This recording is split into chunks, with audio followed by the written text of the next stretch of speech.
Hello friends, Sanjia cooking চ্যানেলে আপনাদের সকলকে স্বাগত। আজকে আমি আপনাদের সঙ্গে শেয়ার করব একেবারে সহজ পদ্ধতিতে কড়াই চিকেনের রেসিপি। তো দেরি না করে আজকের এই কড়াই চিকেনের রেসিপিটা শুরু করা যাক। প্রথমে আমি এখানে 1 কিলো চিকেন আগে থেকেই ধুয়ে পরিষ্কার করে নিয়েছি। এবার একটা ছোট বোল নিয়ে নেব। এবার এই বোলের মধ্যে 1 চামচ হলুদ গুঁড়ো, 1 চামচ কাশ্মীরি লঙ্কা গুঁড়ো, 1 চামচ জিরা গুঁড়ো, 1 চামচ ধনে গুঁড়ো, 1 চামচ গোলমরিচের গুঁড়ো দিয়ে এটাকে অল্প করে জল দিয়ে আমি একটা পেস্ট তৈরি করে নেব। আমার পেস্টটা তৈরি করা হয়ে গেছে। এবার আগে থেকেই আমি 5টা টমেটো অর্ধেক করে কেটে নিয়েছি, আর ক্যাপসিকাম কুচি, পেঁয়াজটা চিলি চিকেনের মতো করে কেটে নিয়েছি, আর 5টা কাঁচা লঙ্কা। আপনারা ঝাল যেমন পছন্দ করেন তেমন কেটে নেবেন। এবার একটা কড়াই চাপিয়ে দিয়ে আমি 1 কাপ মতো তেল দিলাম।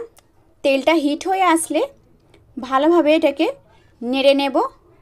আমার তেলটা ভালোভাবে হিট হয়ে গেছে। এবার এর মধ্যে আমি যে চিকেনগুলো রেখেছিলাম সেই চিকেনগুলো দিয়ে দেব। আমার সমস্ত চিকেন দেওয়া হয়ে গেছে। এবার এটাকে ভালোভাবে হালকা করে ভেজে নেব।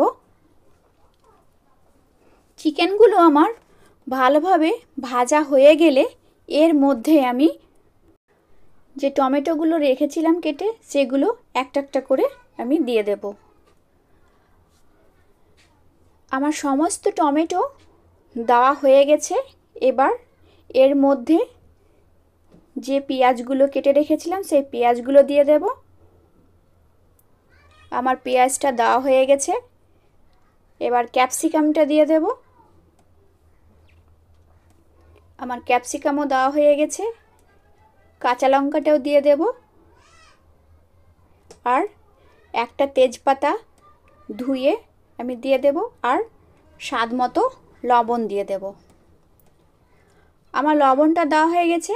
এবার আমি 10 মিনিট মতো ঢাকা দিয়ে রেখে দেব। 10 মিনিট পর ঢাকা তুলে দেখে নেব চিকেনটা আমার কেমন হয়েছে। দেখুন চিকেন থেকে আমার জল ছেড়ে দিয়েছে। এবার টমেটোর মধ্যে যে খোসাটা আছে সেটা আমি একটা একটা করে তুলে ফেলে দেব।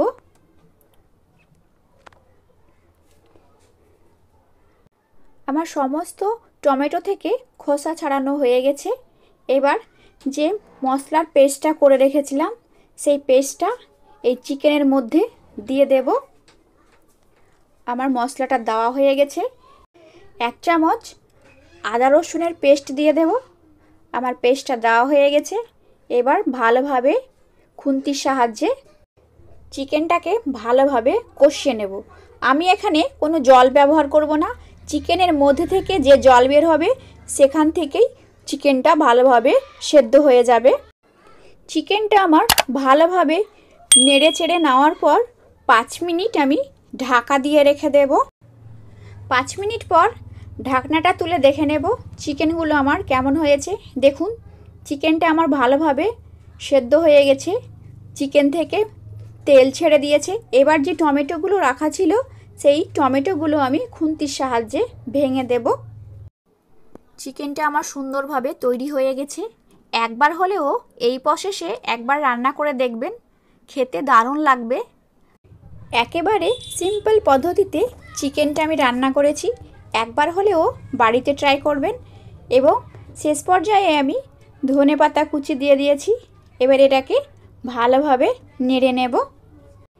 চিকেনটা আমি আবার একবার ভালো করে নেড়ে দেব। আমার ভালোভাবে নাড়া হয়ে গেছে। এবার সামান্য পরিমাণ মিট মশলা দিয়ে দেব। আপনারা চাইলে দিতে পারেন, নইলে স্কিপ করে নিতে পারেন। এবার এটা ভালোভাবে মিশিয়ে নেব। এই কড়াই চিকেনটা লুচি পরোটার সঙ্গে খেতে দারুণ লাগে। একবার হলেও ট্রাই করবেন এবং কেমন হলো আমাকে কমেন্টে জানাবেন। এই রেসিপিটা যদি আপনারা ইউটিউব থেকে দেখে থাকেন তো আমার চ্যানেলটিকে লাইক এবং সাবস্ক্রাইব করে দেবেন, আর ফেসবুক থেকে দেখে থাকলে পেজটাকে ফলো করে দেবেন। দেখা হচ্ছে নতুন কোনো রেসিপি নিয়ে। আপনারা সকলে ভালো থাকবেন এবং সুস্থ থাকবেন। এতক্ষণ ভিডিওটা দেখার জন্য আপনাদের অনেক অনেক ধন্যবাদ।